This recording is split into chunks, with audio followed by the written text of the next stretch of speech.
Bueno, vamos a hablar de otro tema y que tiene que ver con un proyecto que ya tiene media sanción, que es la ley de etiquetado. Digamos, es un proyecto todavía que intenta visibilizar los pros y los contras, en todo caso, de cada producto, con una etiqueta visible, que sea, porque realmente es muy poca gente la que lo hace, de ver cuáles son los elementos, los condimentos, o los pros y los contras que tiene cada etiqueta, con una letra tan chiquita. Entonces lo que se intenta es que los productos digan, esto tiene tanto de azúcar, esto tiene tanto de grasa, como para fomentar el consumo más saludable, algo que nos venga bien. Exactamente, y sumar información que antes por ahí no estaba en las etiquetas. De eso un poco se trata.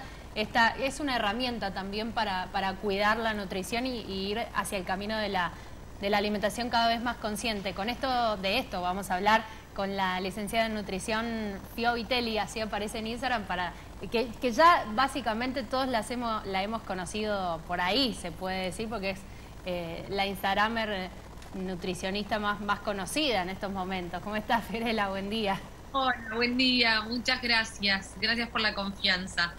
Bueno, contanos un poco, el proyecto de ley se llama Ley de Etiquetado Frontal, es decir, tiene que estar presente.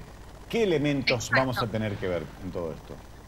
Y a diferencia del resto de las propuestas de etiquetado frontal, este sería un etiquetado frontal de advertencia, ¿no? Tenemos octógonos negros que irían por delante del paquete y tienen esta forma octogonal a propósito, en realidad, porque está relacionado con cómo nosotros tenemos la alerta detectada en nuestros ojos, en nuestro observador, con las señales de tránsito. Entonces, en este caso sería algo súper claro, con una forma octogonal que tiene un fondo negro con una letra blanca imprenta, que va a estar diciendo concretamente si vamos a estar consumiendo un producto empaquetado que tiene un exceso de azúcares, un exceso de sodio, de grasas, de edulcorantes, de cafeína, volviéndolo no recomendable para el consumo de los niños también, ¿no? Entonces eso lleva un poco a las industrias a tener que renovar o por ahí rediseñar, reformular sus productos para volverlos más amables para el consumo humano, ¿no? Porque esto, lo que estuvo pasando en las últimas generaciones fue que aumentó mucho el consumo de empaquetados. De hecho, hoy por hoy en nuestra góndola tenemos más o menos un 91% de productos ultraprocesados que no son recomendables para nuestro consumo, pero no lo sabemos porque, como decía recién Pablo, es imposible leer ese paquete, ¿no?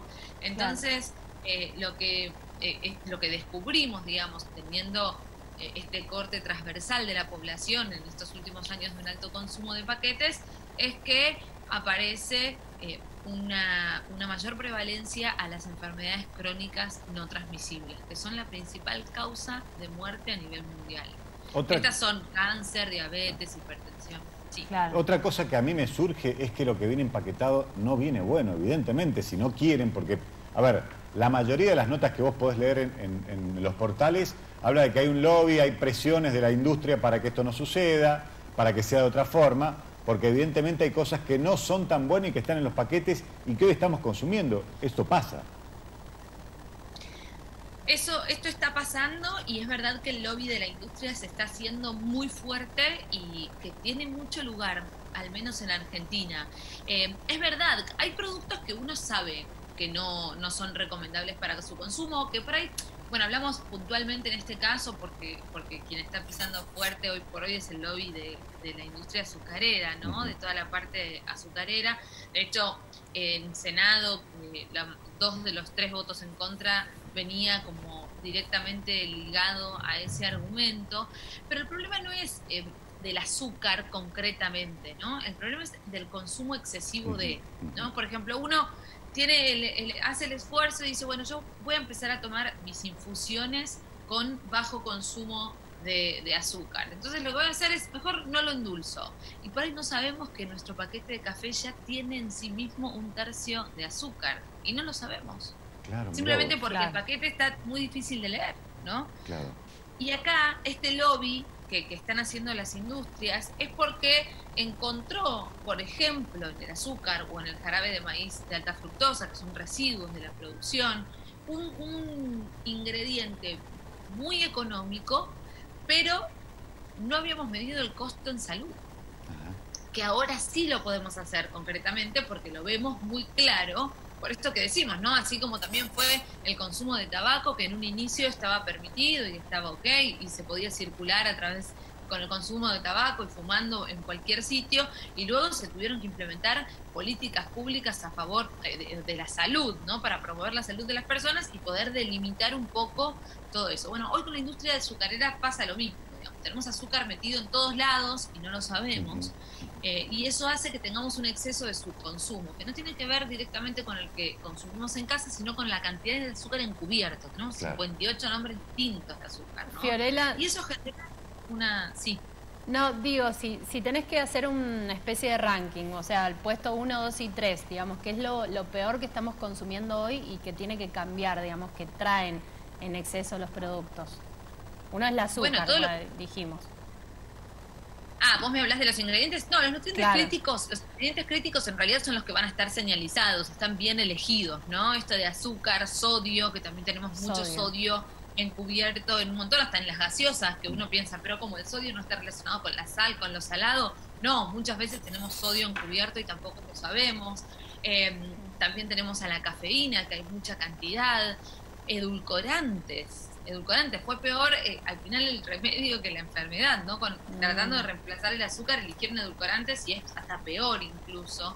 Y las grasas, porque el problema con las grasas que se usan a nivel industrial es que está vinculado directamente con la falta de salud. No estamos hablando de una grasa de comida real, digamos, estamos hablando de un aceite, estamos hablando de cosas hidrogenadas y transformadas para que sean funcionales o enmascarar al alimento, pero en realidad no son recomendables para su consumo. Así también hay muchos químicos que podríamos regular, pero este es un primer paso nada más, ¿no?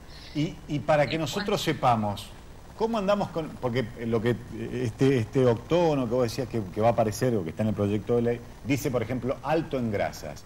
¿Pero qué es alto en grasas? ¿Qué es alto en sodio? ¿Qué consumo tenemos que tener para que sea medianamente saludable? ¿Y cuál es el que tenemos actualmente? Es que en realidad, claro, nos estamos pasando de sobremanera, o sea, lo que había propuesto la Organización Mundial de la Salud era en realidad no un tope, por ejemplo, del consumo de azúcar, ¿no? Nos había pedido un tope de consumo y nosotros estábamos duplicando las cantidades. Entonces, tiene que ver concretamente con habernos, y esto pasa en todos los nutrientes, tiene concretamente con habernos alejado de la comida real. Cuando hablamos de comida real estamos hablando concretamente de frutas, vegetales, cereales integrales, legumbres, frutos secos, semillas, aceites, ¿no?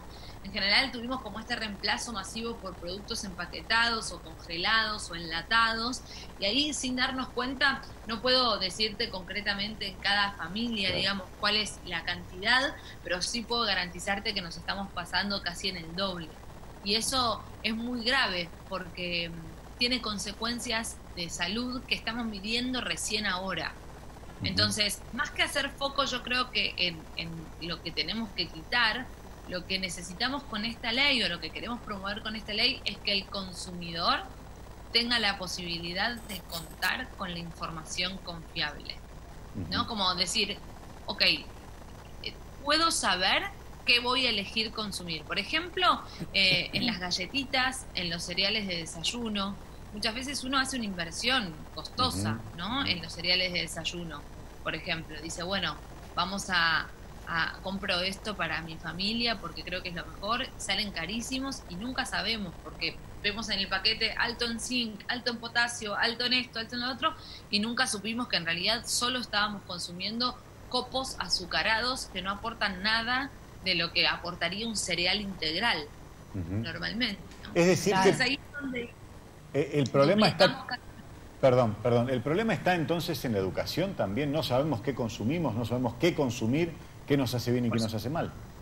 Por supuesto, claro, es que hubo a falta de regulación, porque nosotros podemos enseñarle al individuo, ¿no? Podemos hacer educación alimentaria individual, pero ¿hasta qué punto esto se puede llevar adelante y se puede implementar si no hay una política pública que regule el entorno? Con esto me refiero, por ejemplo, no va a haber únicamente un octógono negro que le identifique o lo frene o lo advierta al consumidor a la hora de comprar en la góndola, sino que también esto genera otro como otra implementación, otro efecto dominó de implementación de políticas que son muy importantes, como por ejemplo los entornos escolares. Cualquier producto que tenga un sello no puede ingresar a los entornos escolares, a las escuelas. Cualquier producto que tenga un sello no puede tener licencias infantiles, entonces no va a condicionar la compra a través de los niños, que son grandes los que más, digamos, deciden que se compra en casa, de alguna forma. No va a poder tener publicidad. Y en consecuencia también después habría que implementar educación alimentaria nutricional para que acompañe, porque si no la sensación del consumidor es, pero si 91% de los productos tienen sello, entonces no se puede comer nada. Claro. ¿No? Fiorella, entonces, hay un debate, digamos, sobre los lácteos también, que vos recién hablabas de los chicos. Y digo, ¿qué posición tomás vos en este sentido? ¿Los lácteos sí, los lácteos no? ¿Qué lácteos sí o qué lácteos no en este sentido? Bueno, justo es una pregunta sensible, ¿no? Porque bueno, en realidad esto fue otra cosa que empezó a suceder, incluso un avance o una versión de la ley 2.0, si es que el lobby de la industria permite que llegue a diputados y se convierta en ley este proyecto, porque por ahora está bastante complicado, ¿no? Porque el presidente de diputados está más apoyando a la industria azucarera que al consumidor en sí, ¿no? A la población. Lo que está pasando es que la leche también empezó a aparecer en gran medida como ingrediente masivo y otra vez empezamos a tener un consumo excesivo de algo más. Incluso empieza a suceder que hay cada vez más chicos, niños y niñas con alergia a la proteína de la leche de vaca y las mamás que amamantan, digamos, tienen que hacer un trabajo muy grande y muy difícil para mirar en cada uno de los paquetes si no contiene leche ese producto, ¿no? Entonces ahí es donde empezamos a tener una producción, digamos, un ingrediente encubierto de manera masiva también que no es funcional. Pero más allá de eso, cuando hablamos puntualmente de los lácteos, lo que hay que empezar a cuidar es el sistema de producción agroindustrial, ¿no? Como si nosotros lográramos por ahí tener otro sistema de producción agroindustrial y a otra escala, podríamos generar un consumo más acorde. En este caso, lo que está pasando es que la forma en la que la estamos produciendo está generando un impacto medioambiental muy negativo y estamos en emergencia climática. Ya no podemos desarticular más la nutrición del factor medioambiental. Entonces, eso es lo que empieza a pasar un poco, como la forma de la producción es lo que se pone en cuestionamiento y la cantidad de productos que contienen leche y no lo sabemos. Fiorella, ¿no? Y pero eso genera una intolerancia. La leche que hoy, la de sachet, ¿no es buena entonces? La de hoy. Y yo no es lo que más recomendaría para su consumo. Hay muchos estudios científicos que demuestran, bueno, en general se hizo un metaanálisis, una revisión de 9.000 estudios que dicen, no sé si decía, no quiero caer en el no le recomiendo o sí la recomiendo, quiero caer en lo que dice la ciencia hoy. Todo lo que creíamos acerca de los lácteos, que son beneficiosos para su aporte de calcio y que son indispensables por este motivo, para sostener huesos o un sistema óseo saludable, eso no está demostrado. Entonces, acá es donde está bueno poner por ahí la lupa y decir, bueno, entonces, si yo estaba consumiendo leche solamente por el aporte de calcio, puedo suspenderla. O por lo menos empezar a cortar un poco con esta situación de mamás y papás o familias angustiándose porque el niño o la niña no elige consumo de leche y uno se siente mal padre, ¿no? Como que dice, ay, claro. ¿Por qué no querés que si no vas a desnutrirte? No. Hoy la ciencia nos está demostrando otra cosa. Hasta incluso está demostrando que por ahí puede no ser de todo saludable porque está el humano, como evolución en sí misma, como especie, digamos, está marcando una intolerancia bastante concreta, tanto a la alergia a la proteína como alergia a la lactosa. Vieron que hay bastante intolerancia a la lactosa también. Entonces, son cosas que hay que empezar a revisar y sobre todo empezando o partiendo desde la producción. Bueno, Fiorella, te agradecemos muchísimo este contacto. Pero la verdad muy clara, la verdad que súper clara, sí. Buenísimo, Fiorella. Muchas gracias por el contacto. Gracias y ojalá, bueno, se dé la otra media sanción que falta. Ojalá. Vamos a hacer fuerza para que realmente pueda llegar una vez por todas a diputados, porque de parte de senadores lo tenemos, pero cortito, ¿no? Se derivó a 6 comisiones antes de llegar a diputados y como ya sabrán, cuando pasa por tantas comisiones la posibilidad de modificaciones es muy grande y si es así se vuelve a pasar a senadores y es como que se sigue retrasando y ya lleva 4 años dando vuelta. Y hoy, dada la pandemia y dado cómo nos encontramos, digamos, en nuestro sistema inmunológico hoy, que tenemos como un planeta paralizado por pandemia, nos damos cuenta que es muy urgente. Así que esperemos que salga lo más pronto posible. Fiorella, muchísimas gracias. Fiorella. Estuvimos hablando con Fiorella Vitelli, licenciada en nutrición, miembro de SANAR, que es la Sociedad Argentina de Nutrición y Alimentos Reales, en este proyecto que está en tratamiento, esto es lo último que decía, en relación a estos octógonos, marcando qué productos son, por lo menos, de tener cuidado en cada